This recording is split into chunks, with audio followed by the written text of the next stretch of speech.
Sir 2016 అనుకుంటా మీ entry first మీ ఇంట్లో చేశా. హైడ్రీమ్‌లో crime diary starting first inter మీది. ఇప్పుడు 480 తర్వాత మళ్ళా మీ ఇంట్రో వస్తుంది. దాదాపు అప్పుడు డీసీపీ ట్రాఫిక్. ఇప్పుడు కమిషనర్ హెడ్రా. సార్ ఒకప్పుడు ఈవీడీఎంగా ఉన్న సంస్థని హెడ్రాగా మార్చే వెనక ప్రభుత్వం ఉద్దేశ్యం ఏంటి? దానికి మిమ్మల్ని తీసుకొచ్చి పెట్టడం వెనక అంటే ఏదో ఉద్దేశ్యం ఉంటే తప్ప సాధారణంగా చేయరు. ఎందుకంటే పోస్ట్‌ని కూడా అప్‌గ్రేడ్ చేసుకొచ్చారు. ఇప్పుడు ఇంతకుముందు ఈవీడీఎం అంటే ఎన్ఫోర్స్‌మెంట్ డైరెక్టర్ డిజాస్టర్ మేనేజ్మెంట్ ఎక్కడ జరగదు. సిటీలో ఎక్కడైనా లోతట్టు ప్రాంతాల్లో జరుగుతుంది. మీ వాళ్ళు వెళ్ళడం, రిస్క్ చేయడం అంతా కూడా సక్సెస్ అయింది. ఇప్పుడు దీని పరిధి పెంచారు కాబట్టి దానివల్ల ప్రజలకు ఎలాంటి ఉపయోగం ఉంటుంది? ప్రభుత్వానికి ఎంత నష్టం లేకుండా లాభం వస్తది? దాని ఉద్దేశ్యం ఏంటి చెప్పండి? ఈ 2 ప్రశ్నలకు సమాధానం చెప్పే ముందు మనం డీసీపీ ట్రాఫిక్ ఉన్నప్పుడు మాట్లాడుకున్నాం. తర్వాత మీరు నల్గొండ ఎస్పీ, వరంగల్ కమిషనర్, తర్వాత city traffic, multi zone Hyderabad multi zone IG, CCS ఇవన్నీ పోస్టులు దాటుకుంటూ ఇక్కడికొచ్చారు. ఒక్కసారి నల్గొండకు వెళ్దాం. ఎందుకంటే నల్గొండ జిల్లాలో 4 సంవత్సరాలు పనిచేయడం కాకుండా అక్కడే మీరు డీఐజీగా ప్రమోషన్ వచ్చారు కాబట్టి. నల్గొండ జిల్లాలో మీ మార్క్ ఏంటి? మీరు వెళ్ళేసరికి అక్కడ మీకు ఫస్ట్ ఛాలెంజ్ వచ్చింది. మీరు వెళ్ళిన తర్వాత ఒక మంచి కేసు జరిగిందండి. ప్రణయ్ హత్య కేసు. ఆ కేసులో మీరు చేసిన యాక్ట్ ఎలాగొచ్చింది? ఇంకా అదే కాకుండా చాలా కేసులున్నాయి. ఒకసారి మీరు చాలా nice talking to you Murali. ఇప్పుడు దాదాపు 8 ఏళ్ళు అవుతున్నట్టుంది. 2016లో మనం ఫస్ట్ ఇంటర్వ్యూ మీరు మీ ఐ డ్రీమ్స్ మొదటి ఇంటర్వ్యూ నాతోటి మొదలెట్టినట్టు ఉంది. సో ఇది దినదినాభివృద్ధి చెందుతూ ఇప్పుడు దాదాపు 482 ఇంటర్వ్యూ అని అంటున్నారు. అవును. చాలా సంతోషం. మళ్ళీ 482 ఈ దీని తర్వాత అంటే ఇన్ని ఇంటర్వ్యూస్ తర్వాత మళ్ళీ నేను మీరు ఆ మాట్లాడటం సీరీస్‌లో జాయిన్ అవ్వడం. Yeah right. అండ్ మీతోటి నాకు ఎప్పటి నుంచో తెలిసింది. టీవీ9లో ఉన్నప్పటి నుంచి అంతకుముందు నుంచి కూడా లాస్ట్ అంటే 2000 ఎర్లీ 2000s నుంచి కూడా నాకు మీరు యాక్చువల్‌గా సార్ అడిషనల్ ఎస్పీ కాకినాడ. అవును, అక్కడ నుంచి కాకినాడ నాకు మార్కాపూర్ కూడా ఉన్నప్పుడు మార్కాపూర్. కూడా అవును. So it was a nice journey అంతా కూడా. రైట్. ఈ హైడ్రా గురించి మీకు అంటే కొన్ని విషయాలు అందరికి కూడా తెలియాల్సిన అవసరం ఉంటుంది. సో దీన్ని హైడ్రా అనేది ఇంకా ఇది ఆ, జియో ఇంకా ఫార్మల్గా ఇష్యూ కాలేదు. దీని మీద చర్చలు జరుగుతున్నది. ఇంకా అది డిస్కషన్ స్టేజ్లో ఉన్నది. ఓకే. ఇది అంతా కూడా ముఖ్యమంత్రి గారి ఆలోచన, రేవంత్ రెడ్డి గారి ఆలోచన అనమాట. ఈ హైడ్రా అనేది దీనికి ఒక యాక్రోనిమ్ అనమాట. అంటే దీని పేరు మనం చూస్తే కనుక Hyderabad disaster response and asset protection authority. అచ్చా, భూముల సంరక్షణ కూడా మీకే. అసెట్ ప్రొటెక్ట్ అంటే డిజాస్టర్ రెస్పాన్స్. హైదరాబాద్లో డిజాస్టర్ రెస్పాన్స్ ఏమన్నా వరదలు, విపత్తులు లేకపోతే ఇంకేదైనా వచ్చినా కానీ కూడా ఫస్ట్ రెస్పాండర్గా హైడ్రా అనే సంస్థ చేయాలి. రైట్. దీనికి తర్వాత అసెట్ ప్రొటెక్షన్. అసెట్ ప్రొటెక్షన్ అంటే ఏంటి? ఆస్తుల అంటే మన పరిరక్షణ, సంరక్షణ చేయటం అనమాట. సో ఆస్తులు అంటే ఏముంటుంది? ప్రభుత్వ ఆస్తులు, చెరువులు, నెక్స్ట్ గవర్నమెంట్ భూములు, నాలాలు, లేకపోతే పార్కులు, లేకపోతే ఏమన్నా ఉంటాయి అది మన బరియల్ గ్రౌండ్స్, ఇట్లా ఏదైనా కానీ ఓపెన్ స్పేసెస్, ఆడే గ్రౌండ్స్, ఇవన్నీ కూడా ప్రభుత్వ ఆస్తుల కింద వస్తాయి. వీటిల్ని అసెట్ ప్రొటెక్షన్లో చేస్తూ ఇంకా మనం దాంట్లో ఇంకా కొన్ని ఇతర దాంట్లో అధికారాలు, పవర్స్ కూడా ఉన్నాయన్నమాట. సో దీనికి బ్యాక్గ్రౌండ్ కూడా చూస్తే కనుక 2019లో ఈ ఆర్గనైజేషన్ ఒకటి క్రియేట్ చేయడం జరిగిందనమాట. డైరెక్టరేట్ ఈవీడిఎం అనమాట. Directorate of enforcement vigilance and disaster management. ఇది జిహెచ్ఎంసీలో తయారు చేయబడ్డ ఒక ఇదనమాట, ఒక ఆర్గనైజేషన్. ఈ డైరెక్టరేట్కి ఒక ఎస్పీ స్థాయి అధికారి, ఒక ఐపీఎస్ స్థాయి అధికారి ఉంటూ వచ్చారు. అంతకుముందు విశ్వజిత్ కంపాటి అని చెప్పి ఒక ఐపీఎస్ ఆఫీసర్ ఆయన ఉన్నారు. తర్వాత ప్రకాష్ రెడ్డి కూడా ఆయన తర్వాత 2023లో ఆయన రావటం. సో ఇదంతా కూడా ఒక ఎస్పీ స్థాయి అధికారిగా జిహెచ్ఎంసీలో భాగంగా ఉండిందనమాట. సో ఈవీడిఎం అంటే ఏంటి? ఎన్ఫోర్స్మెంటు, విజిలెన్సు, డిజాస్టర్ మేనేజ్మెంట్. ఈ అంటే ఎన్ఫోర్స్మెంటు, వి అంటే విజిలెన్సు, డి అంటే డిజాస్టర్ మేనేజ్మెంట్.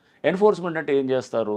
ఎన్ఫోర్స్మెంట్ అంటే సేమ్ ఇదే, చెరువులు ప్రొటెక్ట్ చేయటం, లేకపోతే కనుక వాళ్ళు దాన్ని సెక్యూరిటీ గార్డ్స్ అది ఉండి అక్కడ ఎవరిని ఆక్రమిస్తుంటే కనుక వాళ్ళని వాళ్ళ మీద చర్యలు తీసుకోవటం, ఆక్రమణలు అంటే కాకుండా దానికి అంటే ఎంక్రోచ్ అవ్వకుండా కాపాడటం, ఆల్రెడీ ఆక్రమించిన దాన్ని మళ్ళీ వెనక్కి రిట్రీవ్ చేయటం, ఇట్లా అనేది ఎన్ఫోర్స్మెంట్లో భాగం ఉంది. సో ఎన్ఫోర్స్మెంట్ ఇప్పుడు ఇందాక ఏదైతే కనుక మనం చూసామో ప్రభుత్వ ఆస్తులన్నింటినీ కూడా కాపాడటం అనేది ఎన్ఫోర్స్మెంట్లో భాగం అనమాట. ప్రభుత్వ ఆస్తులు అంటే ఏముంది? పార్కులు, లేకపోతే చెరువులు, నాలాలు, ఇంతే కాకుండా ప్రభుత్వ ఏది గ్రౌండ్స్, బరియల్ గ్రౌండ్స్, ఇవన్నీ కూడా దాంట్లో వచ్చేది. అంటే ఇవన్నీ కూడా ఎన్ఫోర్స్మెంట్లో కాపాడటానికి అసెట్స్ అనమాట. అసెట్స్ కాపాడటం. దీంట్లో కూడా మళ్ళీ ఇది కూడా ఉండేది ఏదంటే ఇప్పుడు సపోజ్ ఎవరన్నా 2 అంతస్తులకి పర్మిషన్ తీసుకొని, బిల్డింగ్ పర్మిషన్ తీసుకొని వాళ్ళు 4 అంతస్తులు 5 అంతస్తులు కడుతున్నారు అనుకోండి. సో అది కూడా అప్పుడు ఉన్నటువంటి ఈవీడిఎం వాళ్ళ పరిధిలోకి వచ్చేదన్నమాట. వచ్చి వాళ్ళు అది కూడా యాక్ట్ చేయొచ్చు అనేది అట్లా ఇచ్చారు అధికారాలు. అంటే ఇదంతా కూడా 2019లో ఒక 888 జీవో అని ఉంటుంది. దాని కింద ఈ అధికారాలన్నీ కూడా వచ్చాయన్నమాట. అది కాకుండా సో హోర్డింగ్స్ మీద ఫైన్ వేయడం అది కూడా ఉంటుంది. అంటే వాళ్ళకి ఫైన్స్ వేయటము, అడ్వర్టైజ్మెంట్స్ మీద కూడా ఇది ఎన్ఫోర్స్మెంట్ చేయటం, అవి కూడా అదన్నీ దాంట్లో కూడా వస్తుందన్నమాట. ఎన్ఫోర్స్మెంట్లో ఇవన్నీ. నెక్స్ట్ ఇంతే కాకుండా విజిలెన్స్ అంటే ఎన్ఫోర్స్మెంట్ విజిలెన్స్. వి అంటే ఏంటంటే ఈ అధికారులు ఎవరైతే గనక జిహెచ్ఎంసీలో ఉన్నటువంటి అధికారులు వాళ్ళు గనక ఎవరైనా అవినీతికి పాల్పడుతున్నట్టు కానీ లేదా వాళ్ళ విధులు సక్రమంగా నిర్వహించబోయినప్పుడు కానీ వాళ్ళ మీద విజిలెన్స్ రిపోర్ట్స్ జనరేట్ చేసి కమిషనర్ జిహెచ్ఎంసీకి పంపించాలి అనేది అప్పుడు దాని కింద ఉన్నటువంటి అరేంజ్మెంట్ అనమాట. సో విజిలెన్స్ ఆస్పెక్ట్ అదనమాట. లేదా ఎవరైనా కానీ నెగ్లిజెంట్గా సపోజ్ ఓ బిల్డింగ్ పర్మిషన్ ఇచ్చారు, ఇచ్చిన తర్వాత దాని మీద 2-3 అంతస్తులు కట్టారు, సో దానికి అడిషనల్గా కట్టారు, పర్మిషన్ లేకుండా కట్టారు, సో వాళ్ళ మీద కూడా చర్యలు తీసుకోవడానికి అట్లా ఉంది. నెక్స్ట్ డిజాస్టర్ మేనేజ్మెంట్ అంటే మీకు తెలుసు, మామూలుగా వర్షాలు వచ్చినప్పుడు ఎక్కడన్నా రోడ్ల మీద వాటర్ నిలిచినా కానీ కూడా వీళ్ళు ఇమీడియట్గా ఫస్ట్ రెస్పాండర్ కింద వెళ్ళి ఈ టీమ్స్ ఉంటాయి, డిఆర్ఎఫ్ టీమ్స్ ఉంటాయి, ఈ టీమ్స్ అంతా కూడా డిజాస్టర్ రెస్పాన్స్ ఫోర్స్ అని ఉంటుంది. ఈ టీమ్స్ కూడా వెళ్ళి ఇమీడియట్గా అక్కడ క్లియర్ చేయటం, వాటర్ని అంతా కూడా లాగింగ్ అంతా క్లియర్ చేసేదానికి ఈ డిఆర్ఎఫ్ టీమ్స్ ఉంటాయి అన్నమాట. అంతేకాకుండా ఏమైనా వరదలు వచ్చినప్పుడు లేకపోతే ఏమైనా ఫైర్ యాక్సిడెంట్స్ అయినప్పుడు, బిల్డింగ్ కొలాప్స్ అయినప్పుడు కూడా ఈ డిఆర్ఎఫ్ టీమ్స్ యాక్ట్ చేస్తాయి. బట్ మెయిన్గా యాక్ట్ చేసేది ఇప్పుడు వరదలు వచ్చినప్పుడు కానీ లేకపోతే ఏమైనా ఫైర్ యాక్సిడెంట్ అయినప్పుడు మళ్ళీ ఫైర్ డిపార్ట్మెంట్ ఉంటుందన్నమాట. అది state disaster response and fire services authority అదో ఉంటుందన్నమాట. అదో డిపార్ట్మెంట్ ఉంది. ఆ డిపార్ట్మెంట్ వాళ్ళ ఇది ఉంటుంది. ఇప్పుడు వీళ్ళు కూడా అసిస్ట్ చేస్తారు అనమాట దాంట్లో. అంటే మేజర్ విపత్తులు అయితే వాళ్ళు చూస్తారు, బట్ చిన్న వర్షాలు ఇట్లాంటి ఏమన్నా ఇది వచ్చి రోడ్లు ఇది అనేది ఇది చూస్తుంటారు. సో ఈ ఈవీడిఎం అనేది ఇది జిహెచ్ఎంసీ పరిధిలో ఉండింది. దీని అధికారాలు కూడా ఎక్కడ దాకా ఉండేది, ఓన్లీ జిహెచ్ఎంసీ వరకే ఉండేదన్నమాట. దీని తర్వాత ఇప్పుడు ముఖ్యమంత్రి గారు రేవంత్ రెడ్డి గారు వారి ఆలోచన ఏంటంటే ఇది ఉన్నా కానీ కూడా జిహెచ్ఎంసీలో అంతర్భాగం అవ్వటం వల్ల ఎఫెక్టివ్గా అనుకున్నంత ఎఫెక్టివ్గా చేయలేకపోయింది. ఎందుకంటే ఎంక్రోచ్మెంట్స్ని చెక్ చేయటం, చాలా చెరువులు నాలాలు కూడా కబ్జా అవుతూనే ఉన్నాయి, దాని మీద పెద్ద యాక్షన్ కూడా పెద్ద లేదు. అండ్ ఎందుకంటే అది పార్ట్ ఆఫ్ ద సిస్టంలో ఉంది కాబట్టి, సో దీన్ని ఇంకా మోర్ ఎఫెక్టివ్గా చేయాలంటే కనుక దీన్ని ఒక ఇండిపెండెంట్ సంస్థగా తయారు చేయాలి అనేది ఉండిందనమాట. ఇండిపెండెంట్ సంస్థగా తయారు చేసి దీనికి డైరెక్ట్గా ఏంటంటే ముఖ్యమంత్రి గారి దాని కంట్రోల్లో ఉండేటటువంటి ఏజెన్సీగా తయారు చేస్తూ దీనికి ఫండింగు అంతా కూడా సపరేట్గా చేస్తూ బడ్జెటింగ్ అంతా ప్లస్ డైరెక్ట్గా దీనికి ఒక ఐజీ స్థాయి అధికారి, ఇంకా కొంతమంది ఎస్పీలు ఇట్లా అంతా రకరకాల అన్ని మల్టీ డిసిప్లినరీ అంటే అన్ని ఏజెన్సీస్ కూడా ఉంటాయి. దీంట్లో ఇరిగేషన్ అధికారులు ఉంటారు, రెవెన్యూ వాళ్ళు ఉంటారు, సర్వేయర్స్ ఉంటారు, రిజిస్ట్రేషన్ డిపార్ట్మెంట్ వాళ్ళు ఉంటారు, నెక్స్ట్ ఇంకా ఫారెస్ట్ డిపార్ట్మెంట్ వాళ్ళు ఉంటారు, ఇంకా ప్రతి డిపార్ట్మెంట్ అంటే దీని మల్టీ డిసిప్లినరీ దీంట్లో ఉండేటట్టు చేయాలనేది వారి ఆలోచన అన్నమాట. సో ఈ ఆలోచన నుంచి బేసికల్గా ఏంటంటే ఎఫెక్టివ్గా చెక్ చేయాలి. ఎంక్రోచ్మెంట్ రేపు చేయాలంటే కనుక భయపడాలి. రేపు ఒకటి ఏంటంటే ఈజీగా వచ్చేసి చెరువులు ఆక్రమించేసుకోవటం లేకపోతే పార్కులు ఆక్రమించుకోవటం చేసిన తర్వాత అదంతా మొత్తం వాడు ఎకరాల కొద్దీ ఆక్రమించుకొని తర్వాత దాన్ని ఇది లేకుండా ఉండటానికి. సో దీని మీద ఆల్రెడీ చాలా రౌండ్స్ ఆఫ్ డిస్కషన్స్ కూడా ముఖ్యమంత్రి గారి సమక్షంలో జరిగినాయి అన్నమాట. సో దీంట్లో ఇంకా అంటే మనం ఇప్పుడు నన్ను ప్రస్తుతానికి కమిషనర్ ఈవీడిఎం అని అంటారు. హైడ్రా కింద రూపాంతరం చెందడానికి ఇంకో కొన్ని రోజులు పడుతుందన్నమాట. బహుశా ప్రాబ్లీ ఒక 15 days ఆర్ 1 month అట్లా పడుతుండొచ్చు ఆ జియో వచ్చేదానికి ఇది అవుతుందన్నమాట. సో దీనికి పలు రౌండ్స్ ఆఫ్ డిస్కషన్స్ అన్నీ అవుతున్నాయి. దీంట్లో అంతా కూడా లోతుగా పరిశీలన చేసిన తర్వాత ఒక మొత్తం డీటెయిల్డ్ ఒక జియోని కూడా ఇవ్వడానికి కూడా ప్రభుత్వం వైపు నుంచి కూడా చాలా ఇదిగా ఉన్నారు. సో ముందుగానే ఇది ఒక ఐజీ స్థాయి పోస్టు ఉంటుంది కాబట్టి అని చెప్పేసి నాకు చెప్పినప్పుడు కూడా ఇది ఒక హైడ్రా అనేది అంటే ఇది ఒక స్టేట్ అది మొత్తం disaster response and asset protection అథారిటీగా ఉంటుంది కాబట్టి మీరు అంటే నన్ను ముందుగానే నాకు చెప్పారు పోస్టింగ్ చేసే ముందు ఇది చాలా ఇంపార్టెంట్ పోస్టు మీకు ఇచ్చేస్తున్నాం అని అంటే తప్పకుండా అంటే ఫస్ట్లో నాకు ఇది డిజాస్టర్ రెస్పాన్స్ దీనికంటే ఇది నేను law and order plus traffic crimes ఇవన్నీ నా స్పెషలైజేషన్. సో ఫస్ట్లో నేను అంటే డిజాస్టర్ రెస్పాన్స్ నేను చేసేది పెద్దగా ఏముంటుంది అనేది అనుకున్నాను. బట్ తర్వాత నాకు చెప్పడం జరిగింది ఇది లేదు మీరు అనుకున్నట్టు డిజాస్టర్ రెస్పాన్స్ కాదు, ఇది చాలా విస్తృతమైన పోస్ట్ ఇది. సో దీంట్లో చాలా ఎఫెక్టివ్గా చేయొచ్చు, సిటీకి నిజంగా మంచి చేయాలనుకుంటే కనుక చేయొచ్చు అనుకున్నప్పుడు తప్పకుండా ఇది ఒక ఆపర్చునిటీ. సిటీని మనం అనే సిటీని మనం బాగు చేసుకోవడానికి ఇంతకన్నా మంచి అవకాశం ఉండదు. అందులో ఎస్పెషలీ సీఎం గారి నుంచే ఈ రావటం అనేది వచ్చినప్పుడు మనం డెఫినెట్గా ఈ అవకాశాన్ని మనం చేసి పబ్లిక్ మనం మంచి చేయడానికి ఇది ఒక వేదిక అవుతుంది ఈ పోస్ట్ అని నేను అనుకున్నాను. దీంట్లో కూడా మళ్ళీ ఏంటంటే జిహెచ్ఎంసీ పరిధిని దాటి ఇంకా ఔటర్ రింగ్ రోడ్ దాకా తీసుకెళ్లాలని అంటే హెచ్ఎండిఏ ఇంకా చాలా మున్సిపాలిటీస్ ఉన్నాయి. లైక్ మన నార్సింగి మున్సిపాలిటీ లేకపోతే నిజాంపేట మున్సిపాలిటీ ఇట్లా మన మేడ్చల్ మున్సిపాలిటీ ఈ చుట్టూ పెద్దంబర్పేట మున్సిపాలిటీ, మహేశ్వరం మున్సిపాలిటీ ఇవన్నీ కూడా దాదాపు 20 పైన మున్సిపాలిటీలు, 33 గ్రామ పంచాయతీలు, మళ్ళీ ఇంకా వేరే ఏది కంటోన్మెంటు, లేకపోతే ఐలా అని చెప్పేసి ఇండస్ట్రియల్ ఏరియాస్ లోకల్ అథారిటీ అని, ఇట్లా ఇవన్నీ కూడా చాలా దీంట్లో వస్తున్నాయి అన్నమాట.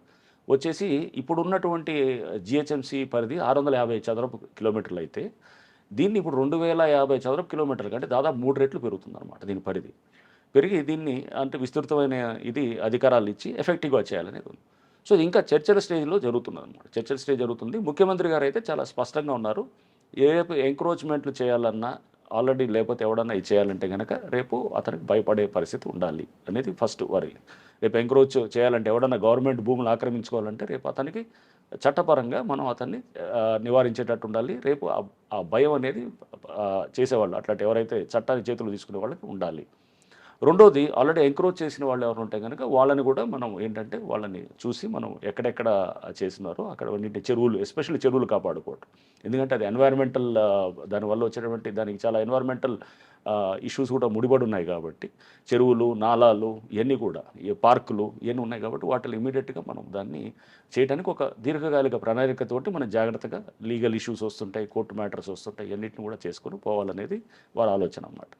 దానికి తగ్గట్టుగా ఎఫెక్టివ్గా నన్ను ఎంచుకోవటం అనేది తప్పకుండా నేను ఇది ఒక మంచి అవకాశంగా, అట్లానే నా ఎబిలిటీస్ని ప్రభుత్వం గుర్తించినట్టుగా నేను ఫీల్ అవుతున్నాను. డెఫినెట్గా ఏంటంటే ఇంత మంచి అవకాశం వచ్చినప్పుడు సమాజానికి చేయడానికి నా వైపు నుంచి సాయశక్తిలో నేను చేయడానికే ప్రయత్నం చేస్తాను, ఎఫెక్టివ్గా చేస్తాను.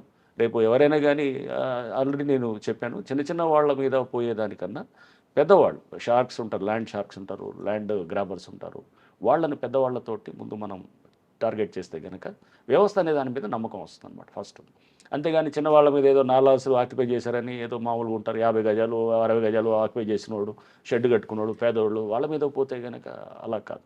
చాలామంది బడాబాబులు ఉన్నారు, వాళ్ళందరూ కూడా ముందు ఆ లిస్టు తీసి అసలు ఎక్కడ ఉన్నాయి ముందు, అంటే డేటాబేస్ కూడా చాలా సరిగా లేదు. డేటాబేస్ చాలా పనిచేయాల్సి ఉందన్నమాట. నువ్వు రాగానే ఇమీడియట్గా వెళ్ళి ఏదో కొలగొడతామని ఎక్స్పెక్ట్ చేయడం కూడా కరెక్ట్ కాదు. సో దీనికి చాలా హోంవర్క్ చేయాల్సి వస్తుంది. చాలా మీటింగ్స్ పెట్టి లేక్స్ మీద మీటింగ్ పెట్టాను ఆల్రెడీ. అంటే వచ్చి 15 రోజుల్లో కూడా చాలా మీటింగ్స్ అరేంజ్ చేస్తున్నాం. మన సిటీ ప్లానర్స్తో మీటింగ్ పెడుతున్నాము. పెట్టేసి నెక్స్ట్ ఇంకా చెరువుల వైపు ఫైళ్ళు మెయింటైన్ చేయాలని చూస్తున్నాం. ఈ చెరువు వైజ్గా, అంటే మనకి ఎట్లయితే పోలీస్ స్టేషన్లో కేసు వైజ్గా ఉంటుందో ఇక్కడ ఈ చెరువు వైజ్ ఫైల్ ఉండాలన్నమాట. అసలు ఎక్కడ ఉంది FTL, ఫుల్ ట్యాంక్ లెవెల్, అంటే నీళ్లు ఫుల్గా వస్తాయి కనుక ఎక్కడ ఉంటుంది water. And next buffer zone, అంటే కొంచెం ఇంకా FTL దాటిన తర్వాత బఫర్ జోన్ ఉంటుంది.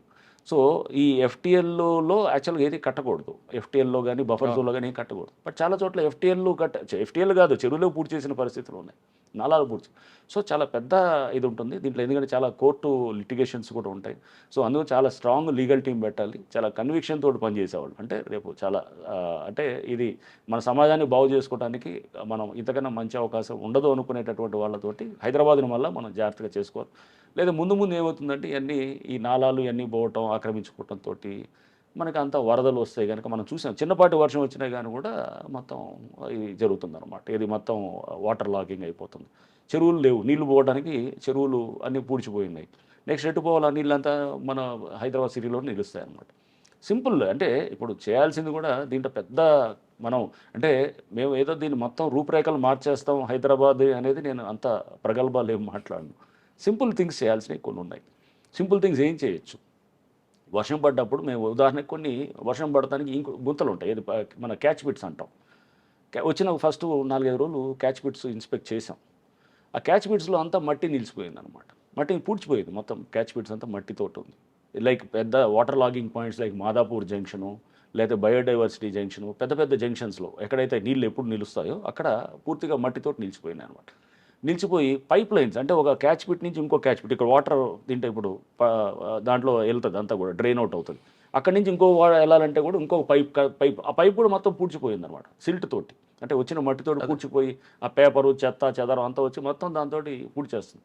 అప్పుడు పడ్డ వాటర్ ఎంత అవుతుంది, వెళ్ళటానికి మెల్లిగా వెళ్తుంటుంది. ఇప్పుడు బాత్రూంలో ఎట్లా ఉంటుంది, మనం కనుక చెత్త అంతా ఉందనుకోండి, ఏది మన డ్రైన్ అవుట్ అయ్యే దగ్గర అక్కడ ఇది ఉంటే కనుక న్యాచురల్గా 10 నిమిషాలు పడుతుంది అనుకోండి. అదే దాన్ని అంతా క్లీన్ చేస్తే నిమిషాలు వెళ్ళిపోతుంది. సేమ్ లాజిక్ అనమాట. ఇక్కడ కూడా మనం ఈ మట్టిని అంతగా క్లీన్ చేస్తే గంటలో వెళ్ళే వాటర్ 10 నిమిషాల్లో తీసేయచ్చు. ట్రాఫిక్ జామ్ని 50 నిమిషాలు తగ్గించినట్టే కదా.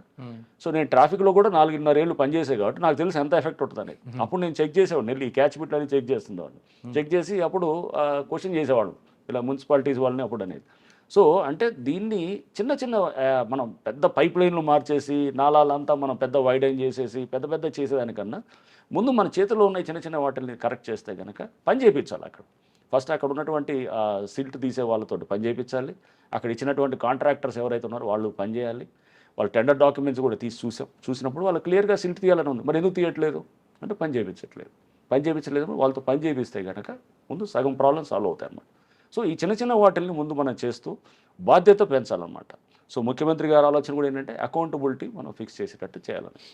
డెఫినెట్గా ఇప్పుడు సపోజ్ ఒక ఎంక్రోచ్మెంట్ వచ్చిందనుకోండి, అక్కడున్న అధికారి ఏం చేస్తున్నాడు, అతను ఎందుకు బాధ్యత చేయకూడదు? న్యాచురల్ రేపు అతను బాధ్యుడే అవుతాడు. నీ ఆ ఏరియాలో ఉన్న అతను ఎంక్రోచ్మెంట్ కట్టి ఒక ఓసీ తీసుకొస్తారు, 2 అంతస్తులు కట్టి 5 అంతస్తులు కడతాడు దాన్ని, మరి అతను బాధ్యుడే కదా.